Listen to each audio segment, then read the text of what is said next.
जय श्री कृष्णा, जय गुरुदेव। कक्षा 9th के सभी विद्यार्थियों का हार्दिक स्वागत और अभिनंदन है सामाजिक विज्ञान पॉलिटिकल साइंस की क्लास के अंदर। और आज हम बात करेंगे मौलिक अधिकारों की।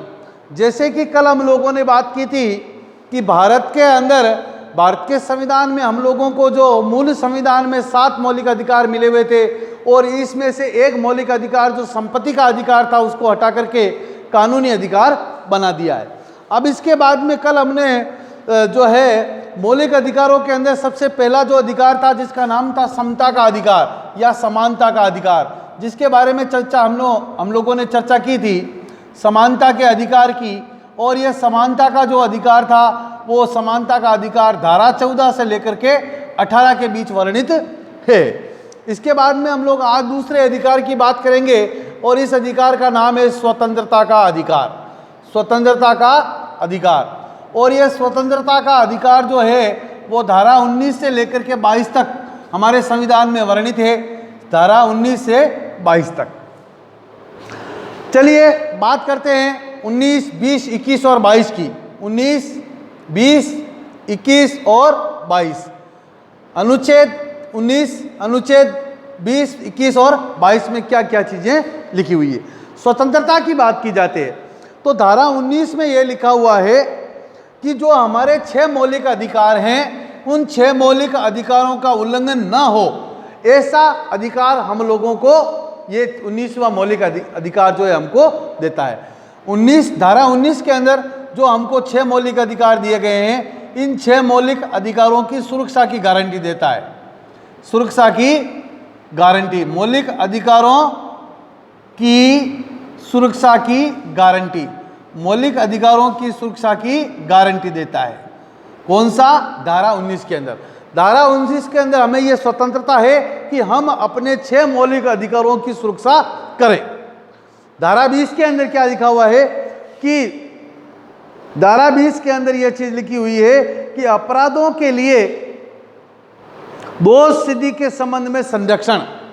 अपराधों के लिए, अपराधों के लिए दोष, अपराधों के लिए दोष सिद्धि के संबंध में संरक्षण, संबंध में संरक्षण। देखिए धारा 19 के अंदर मौलिक अधिकारों की सुरक्षा की गारंटी, यानी कि बोलने की स्वतंत्रता, रहने की स्वतंत्रता, व्यापार करने की स्वतंत्रता, बोलने की स्वतंत्रता, आने की स्वतंत्रता, जाने की स्वतंत्रता, ये सभी मौलिक जो है हम लोगों को अधिकार है। इन मौलिक अधिकारों के अंदर हम लोगों की ये स्वतंत्रताएं दी गई है। धारा 20 के अंदर अपराधों के लिए दोष सिद्धि के संबंध में संरक्षण, अर्थात सीधी सीधी बात है कि हम लोगों ने कोई अपराध किया है तो इस अपराध, अगर हमने किसी प्रकार का कोई अपराध नहीं किया है तो हमारा इस अपराध को जो है दोष को सिद्ध न करने, या सीधी बात यह है कि हमने कोई अपराध नहीं किया है तो हमको इसकी जो है ये मौलिक अधिकार मिलता है कि हम जो है अपने खुद की जो है वकालत कर सके। या सीधी बात यह है कि अपराधों को के लिए दोष सिद्धि के संबंध में संरक्षण, हमने कोई अपराध ही नहीं किया है तो हमें सत्य बोलने की पूरी स्वतंत्रता जो है इसके संबंध में दी जाती है। इसके बाद में धारा 21, धारा 21 कहती है कि प्राण एवं देह स्वतंत्रता का संरक्षण, जीवन जीने का संरक्षण। सीधी बात, धारा 21 क्या है? जीवन जीने का संरक्षण। यानी कि अगर कोई एक व्यक्ति कहता है कि मेरे जीवन पर मेरा अधिकार है तो यह गलत बात है। उस व्यक्ति के जीवन पर उसका अधिकार नहीं है, संपूर्ण भारत का और संपूर्ण भारत के निवासियों का अधिकार है। अगर कोई व्यक्ति ये कहता है कि नहीं मैं तो मरूंगा, मैं फांसी खाऊंगा, मैं सुसाइड करूंगा, तो ये भारत का संविधान इस प्रकार की उसको छूट नहीं देता है और जीवन जीने का अधिकार देता है, किसी को मरने या मारने का अधिकार नहीं देता है। इसके साथ धारा 21 क में एक और चीज लिखी हुई है जिसको कहते हैं शिक्षा का अधिकार, या इसको हम लोग ऐसा कह सकते हैं प्रारंभिक शिक्षा का अधिकार। प्रारंभिक शिक्षा का अधिकार यानी कि सीधी बात है कि कोई व्यक्ति जो है अपने बालक बालिकाओं को जो 6 से लगा करके 14 वर्ष की उम्र के बालक हैं उनको शिक्षा भारत सरकार से या भारत की सरकार की स्कूलों में, राजस्थान सरकार की स्कूलों में मुफ्त शिक्षा पाने का अधिकार उनको प्राप्त है।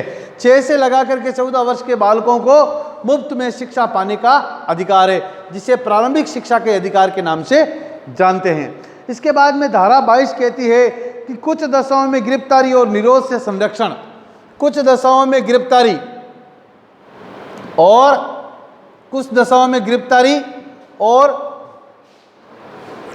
निरोध से संरक्षण, निरोध से संरक्षण। सीधी बात है कि अगर किसी व्यक्ति को गिरफ्तार किया गया है तो उसको 24 घंटे के भीतर भीतर जज के सामने या न्यायालय में उसको पेश किया जाना चाहिए। अगर कोई पुलिस वाला ऐसा नहीं करता है तो उल्टा उस पुलिस वाले के खिलाफ जो है मुकदमा दर्ज किया जा सकता है। इसके बाद में अगर किसी लेडीज को गिरफ्तार किया गया है तो उसको जो है लेडीज पुलिस कांस्टेबल की हिरासत में रखा जाना चाहिए। तो ये तो हुई धारा 22 के अंदर गिरफ्तारी के संबंध में। और निरोध से संरक्षण मतलब ये है कि अगर किसी व्यक्ति को गिरफ्तार किया गया है तो उसको अपने मनपसंद का वकील चुनने, अपनी वकालत करवाने और अपने बचाव के सारे तरीके अपनाने का पूरा पूरा अधिकार है। तो ये इस प्रकार से आज हमने जो है स्वतंत्रता का अधिकार धारा 19, 20, 21 और 22 इन 4 धाराओं के अंदर हम लोगों ने पढ़ा है। इसके बाद में हम लोग बात करते हैं शोषण के विरुद्ध अधिकार। अगला तीसरा जो मौलिक अधिकार है और इस मौलिक अधिकार का नाम है शोषण के विरुद्ध अधिकार। शोषण के विरुद्ध अधिकार अर्थात धारा 23 और धारा 24 के अंदर जो है हम लोगों को शोषण के विरुद्ध अधिकार। तीसरा जो मौलिक अधिकार आप लोगों के सामने है और इस मौलिक अधिकार का नाम है शोषण के विरुद्ध अधिकार। शोषण के विरुद्ध अधिकार यानी कि धारा 23 और 24, धारा 23 और 24 के अंदर शोषण के विरुद्ध अधिकार, यानी कि यहाँ पर धारा 23 में, धारा 23 और धारा 24 इसके अंदर है बलात् श्रम, बलात् श्रम,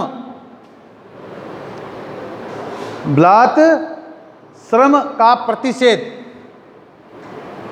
बलात् श्रम का प्रतिषेध यानी कि। और धारा 24 में है कि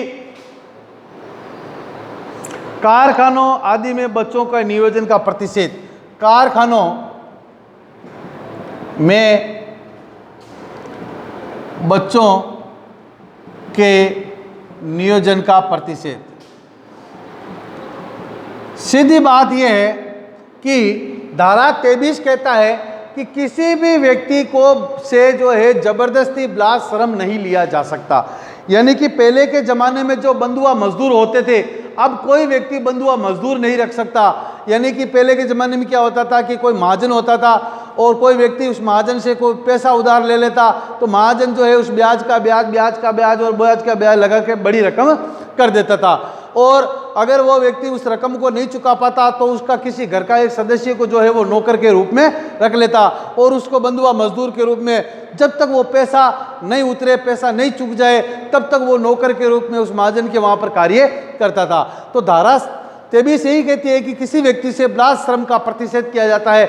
जबरदस्ती किसी से जो है हम लोग जो है श्रम या उससे फोकट में हम लोग जो है उससे मेहनत नहीं करवा सकते।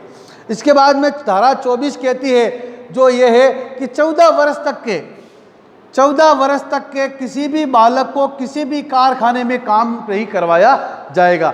जैसे हम लोग आजकल के ज़माने में देखते हैं छोटे छोटे बच्चे जो होते हैं वो होटलों पर या किसी छोटे बड़े कारखानों के अंदर, पत्थर के कारखाने में, चूने भाटे के कारखाने में छोटे छोटे बच्चे कार्य करते हैं। तो भारत सरकार कहती है कि 14 वर्ष से कम आयु के अगर किसी बालक को कहीं पर भी काम करते हुए देखा गया तो उस उद्योगपति या होटल मालिक के खिलाफ जो है तुरंत कार्रवाई की जाएगी। साथ ही उसके माँ बाप के खिलाफ भी कार्रवाई की जाएगी कि हमें यह अधिकार मिला हुआ है धारा 21 का में कि 6 से 14 वर्ष के बालकों को प्रारंभिक शिक्षा देना जरूरी है।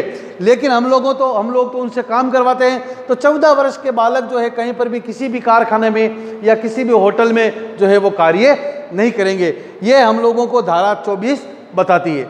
इसके बाद में आगे है धर्म की स्वतंत्रता का अधिकार। तो धर्म की स्वतंत्रता के अधिकार के संबंध में हम लोग बात कर सकते हैं इससे पहले धर्म के संबंध में अधिकार या धार्मिक स्वतंत्रता का अधिकार, धार्मिक स्वतंत्रता का अधिकार, धार्मिक स्वतंत्रता का अधिकार, धार्मिक स्वतंत्रता का अधिकार, धार्मिक स्वतंत्रता का अधिकार जो है धारा 25 से लेकर के 28, यानी कि 25, 26, 27 और 28। धारा 25 के अंदर क्या लिखा हुआ है? धारा 25 में लिखा हुआ है कि अंतःकरण की स्वतंत्रता और धर्म के अबाध रूप से मानने, आचरण करने, प्रचार करने की स्वतंत्रता, यानी कि व्यक्ति को अपने धर्म को मानने, प्रचार करने और आचरण करने की पूरी पूरी स्वतंत्रता है। किसी भी धर्म को कोई भी व्यक्ति ग्रहण कर सकता है और किसी भी धर्म का पालन कर सकता है। इसके बाद में धारा 26 धार्मिक कार्यों के प्रबंधन की स्वतंत्रता, कि व्यक्ति को अपने धार्मिक कार्यों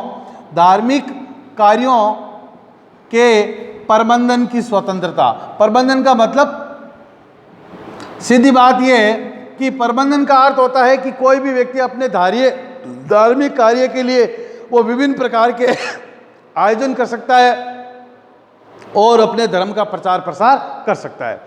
धारा 26 ये कहती है, 27 कहती है, धारा 27 कहती है कि किसी की धर्म की अभिव्यक्ति के लिए करों के समुदाय के बारे में स्वतंत्रता, यानी कि कोई व्यक्ति अपने धर्म के प्रचार के लिए जो है वो लगान नहीं लेगा, कर नहीं लेगा। यानी कि राजस्थान सरकार, भारत सरकार अपने धर्म के प्रचार के लिए लगान नहीं लेगी। इसके बाद में धारा 28 ये कहती है कि कुछ शिक्षा संस्थाओं में धार्मिक शिक्षा, धार्मिक उपासना में उपस्थित होने के बारे में भी स्वतंत्रता, यानी कि अपने धार्मिक शिक्षण संस्थाओं में धार्मिक शिक्षा देने